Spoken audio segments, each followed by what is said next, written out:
네, 제가 오늘 발표할 내용은 모더나이징 파일 시스템 through in-storage indexing이라는 논문이고요. 네, 이 논문은 이제 OSDI 2021년에 게재가 되었습니다.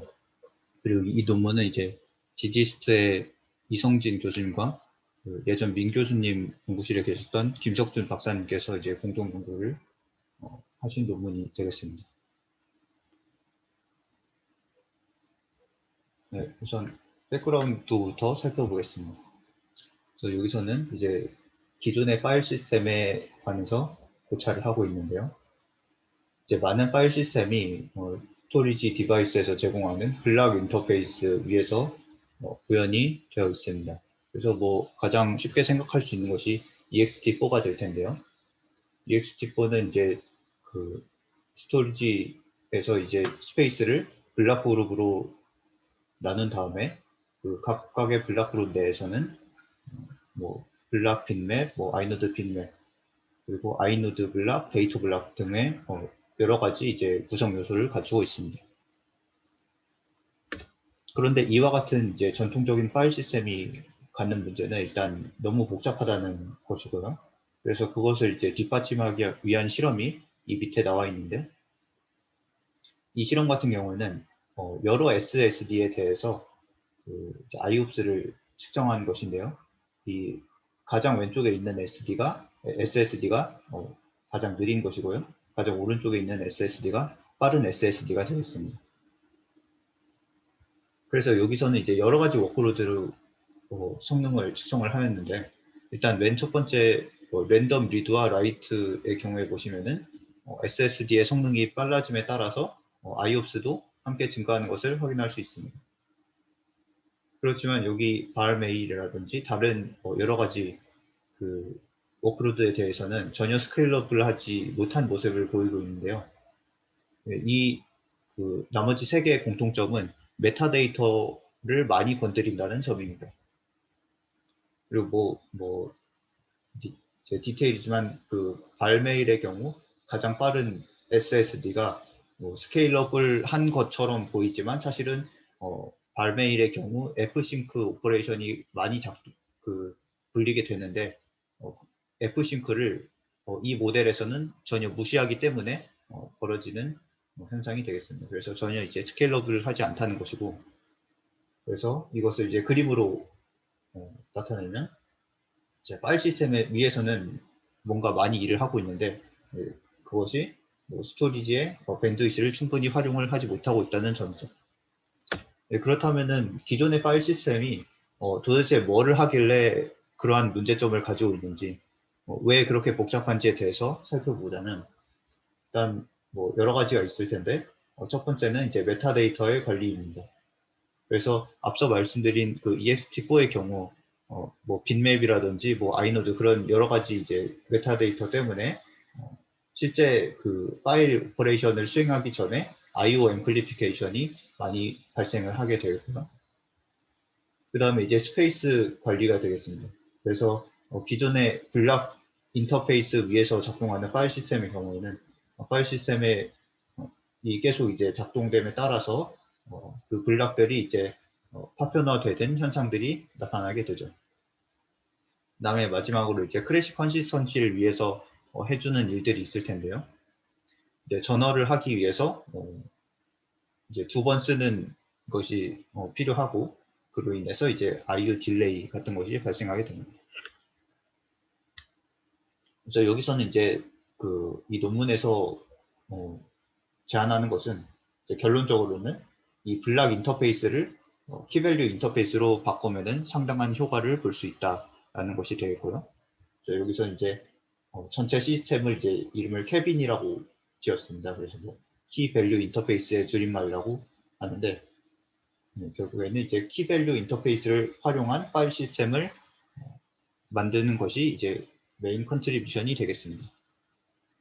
그래서 이 케빈의 구조를 살펴보기 전에 관련된 여러 가지 이제 웍들이 있었는데, 그거에 대해 간단하게만 살펴보려면 그 가장 왼쪽의 경우에는 그 전통적인 파일 시스템이 되겠고요. 그 다음에 이제 여기 두 번째 그림의 경우에는 그 블락 인덱싱을 조금 확장을 해서 스토리지 내부에서 뭔가를 해주겠다 하는 어프로치가 되겠는데요. 이런 어프로치 같은 경우에는 저널링이나 뭐 오더링 또는 프래그먼테이션 같은 거를 부분적으로 해결할 수는 있었지만 그런 것들을 모두 통합하지는 못했고 근본적으로 IO 오버헤드를 줄이지는 못했다고 이야기하고 있습니다. 그리고 이제 세 번째 같은 경우는 이제 그 디바이스 내부에 인베디드 파일 시스템을 만들어서 그런 것들을 이제 제공하는 스토리지 디바이스를 생각을 했고 뭐 데브 FS라는 논문에 나와 있습니다. 그렇지만 이러한 접근도 역시 한계를 가지고 있는 점은 전체 파일 시스템을 옮기는 것이 이제 하드웨어 자원을 많이 필요로 하고 그리고 이제 좀 어드밴스드한 파일 시스템 기능을 사용할 수 없다는 점에 있습니다. 그래서 이제 가장 오른쪽에 있는 것이 캐빈이 되겠고요. 저 캐빈의 경우에는 여기서 이제 캐빈이 두 가지로 이루어져 있는데 캐빈 SSD와 그 위에서 동작하는 캐빈 파일 시스템이 되겠습니다. 그래서 일단 기본적으로는 키밸류 인터페이스 위에서 파일 시스템을 구축을 하였고요.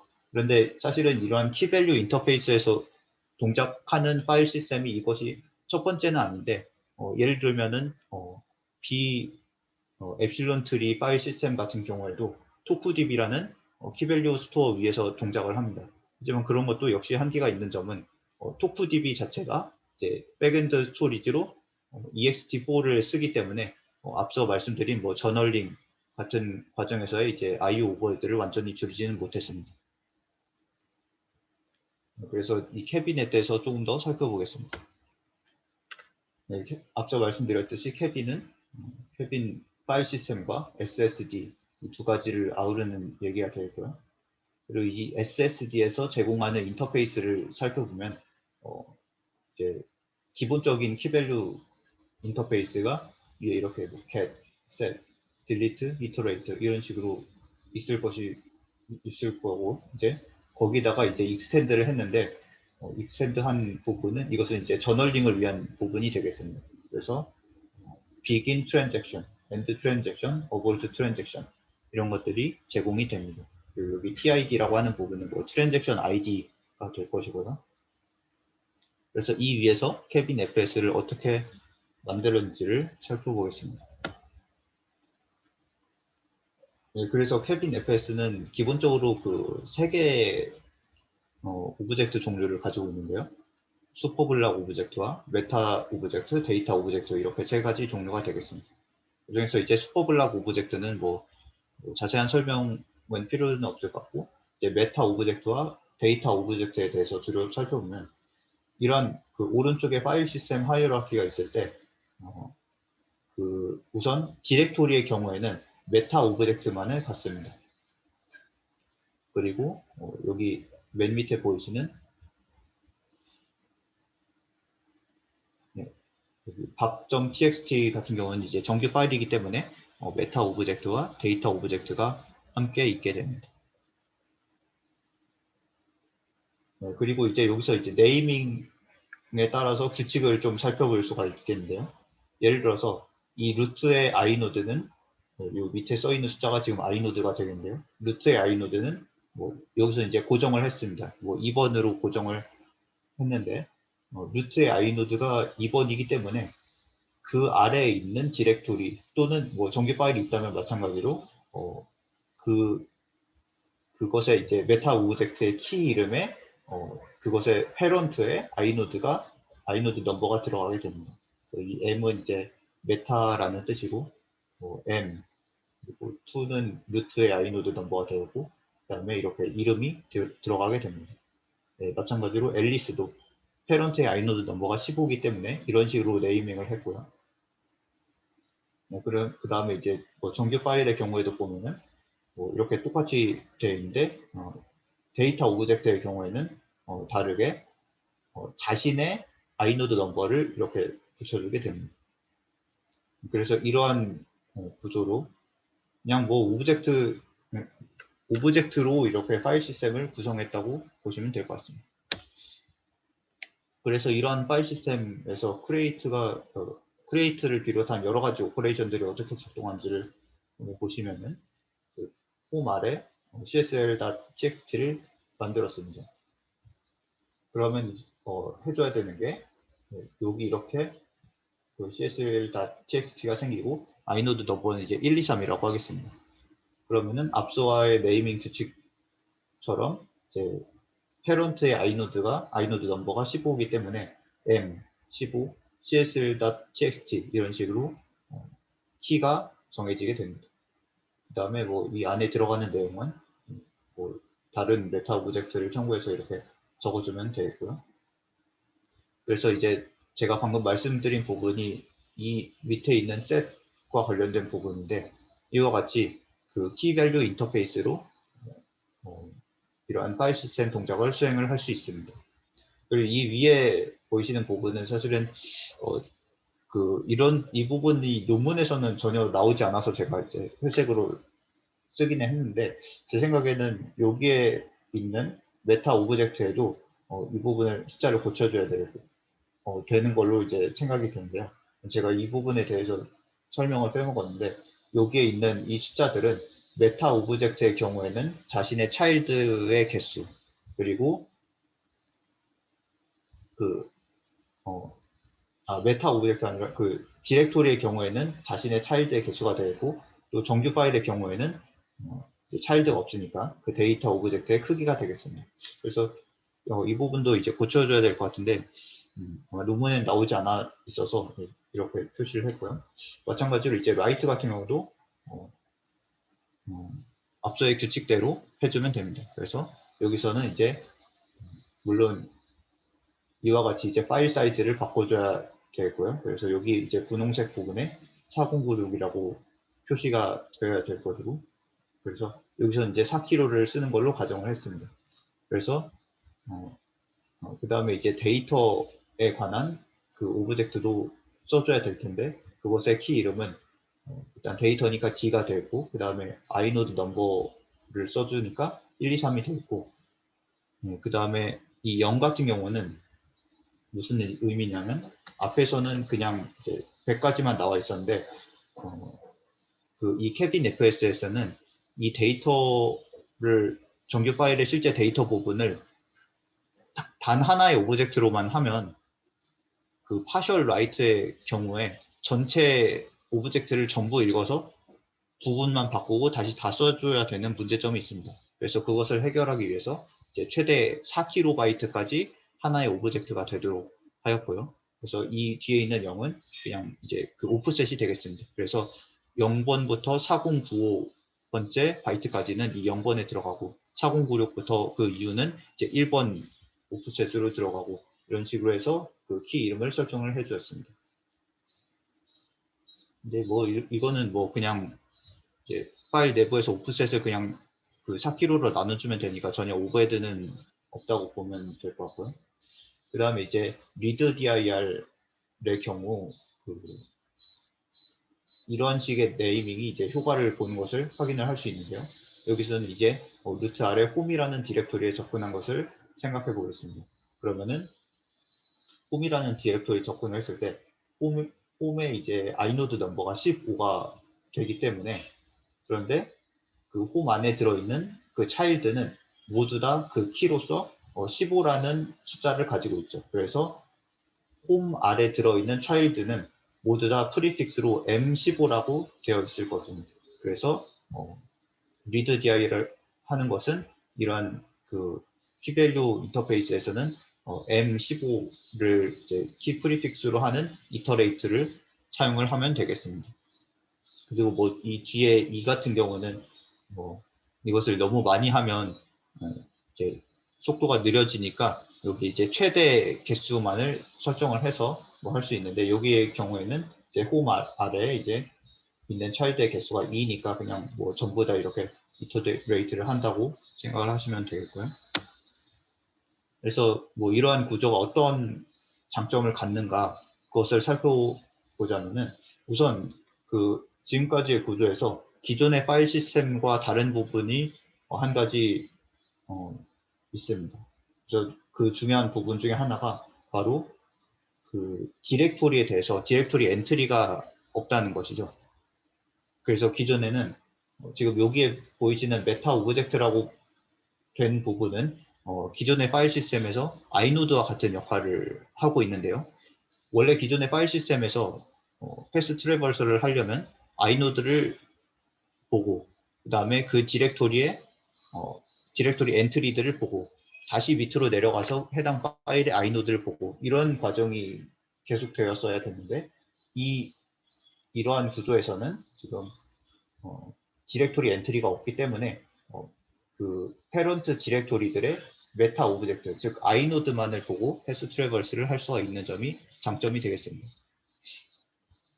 네, 그래서 이제 그 기존 파일 시스템에서의 뭐 빗맵 그리고 디렉토리 엔트리 그리고 이제 디스크 포인터 같은 것들이 이제 없어졌고요.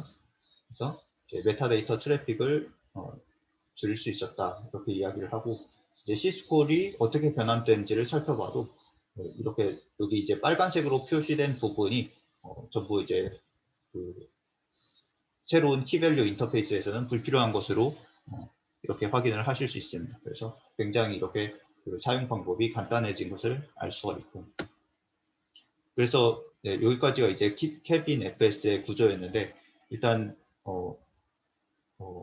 제가 생각했을 때 이러한 그 구조가 갖는 장점은 무엇이냐면 기존의 블락 인터페이스의 경우에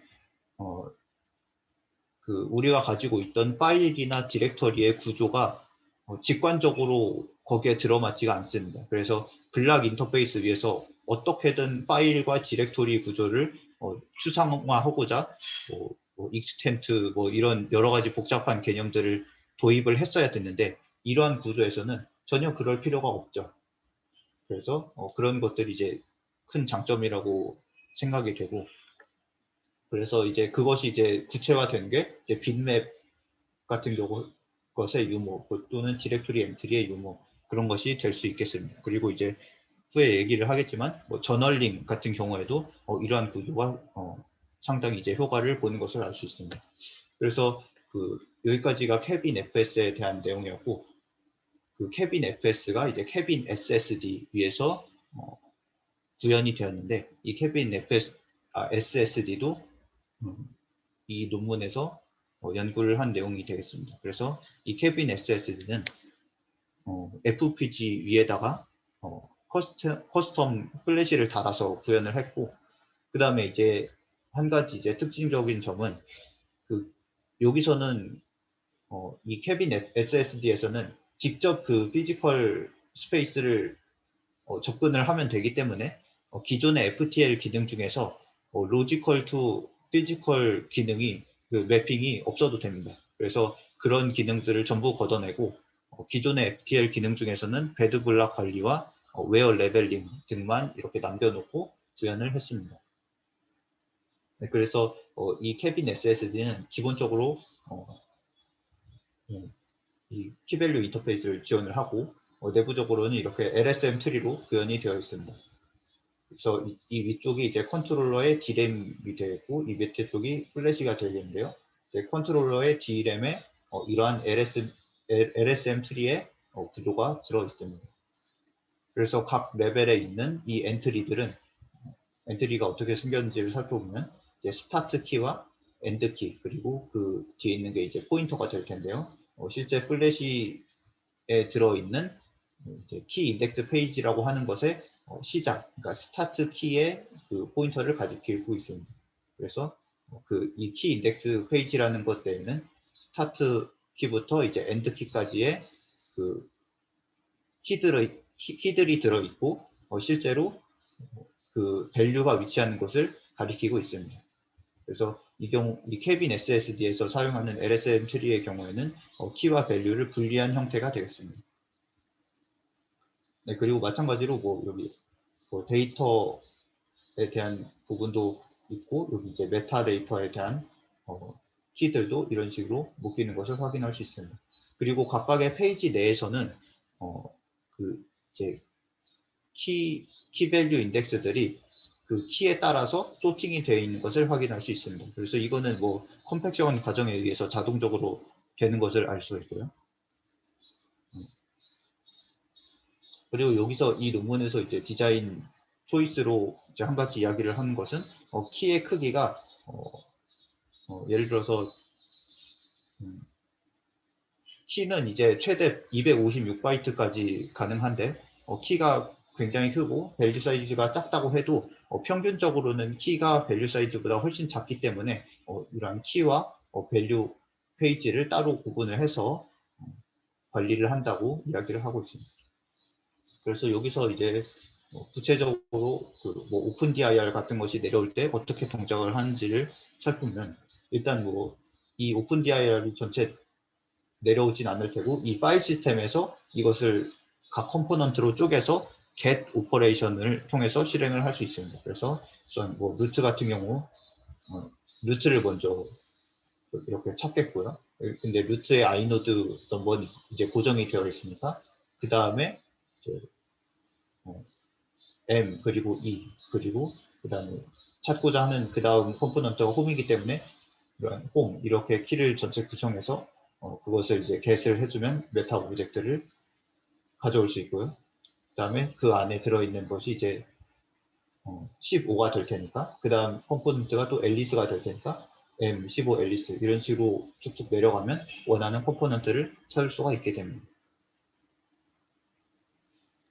그리고 뭐 read dir 같은 경우도 이제 마찬가지가 될 텐데요. 여기서는 이제 루트의 read dir을 한 것을 볼 수 있습니다. 그래서 read dir 같은 경우 아까 설명드린 바로는 이제 iterate를 이용을 하면 될 텐데 루트의 i노드가 2가 되니까 그냥 m, 이것을 이제 프리픽스로 하는 모든 키를 이제 스캔을 해주면 되겠습니다. 네, 그리고 이제 논문에서는 그 몇 가지 옵티마이제이션에 관해서 이야기가 좀 더 자세히 나와 있는데요. 일단 첫 번째로는 그 데이터의 키밸류 인덱스들을 컴프레스 하는 것이 되겠습니다. 그래서 여기에 이 왼쪽에 보시면은 여기에 있는 키들이 굉장히 이제 패턴이 그 동일한 것이 많아요. 그래서 같은 프리픽스를 갖기 때문에 뭐 이런 것들 이제 압축을 해서 뭐 이제 뭐 컴팩션 비용이라든지 이런 것을 좀 줄일 수도 있겠고요. 그 다음에 이제 블룸 필터를 활용을 했고, 그 다음에 이제 많이 사용되는 키밸류 인덱스들을 그 컨트롤러의 디램에 캐싱을 함으로써 이제 좀 성능을 개선하는 시도를 하였고요. 그 다음에 이제 여기서 이제 그 또 한 가지 중요한 것이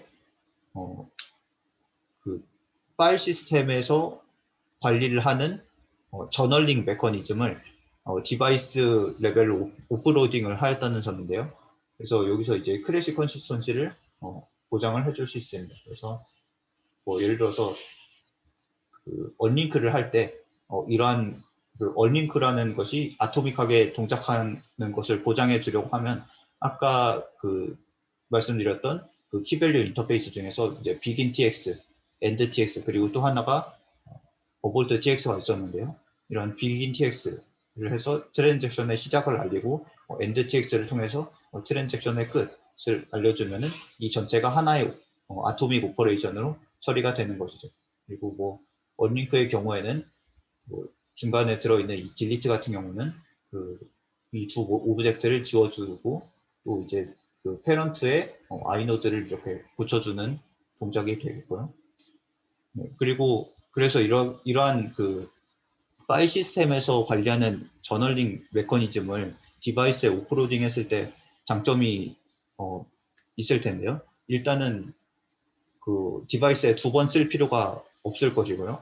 그 다음에 또 한 가지는 이런 키밸류 인터페이스가 갖는 장점은 그 트랜잭션들 간에 뭔가 꼬이는 내용이 줄어듭니다. 그러니까 예를 들어서 기존의 ext4 같은 경우에 뭐 빗맵 같은 데이터 구조에서 그 fsync 같은 것을 하려면 관련되어 있는 블락들을 전부 다 내려야 되는 단점이 있었어요. 그런데 이 경우에는 그 오브젝트 간 공유되는 데이터가 적기 때문에 실제로 그 오브젝트의 오퍼레이션에 관련된 부분만 fsync를 해주면 되기 때문에 성능이 좋다고 이야기를 하고 있습니다. 그래서 네, 그 사실은 여기 이제 begin tx나 end tx 이런 것을 제공하기 위해서 cabin ssd도 수정을 조금 거쳐야 되는데 그 부분은 이제 그 논문에 자세한 내용이 나오고 있고요.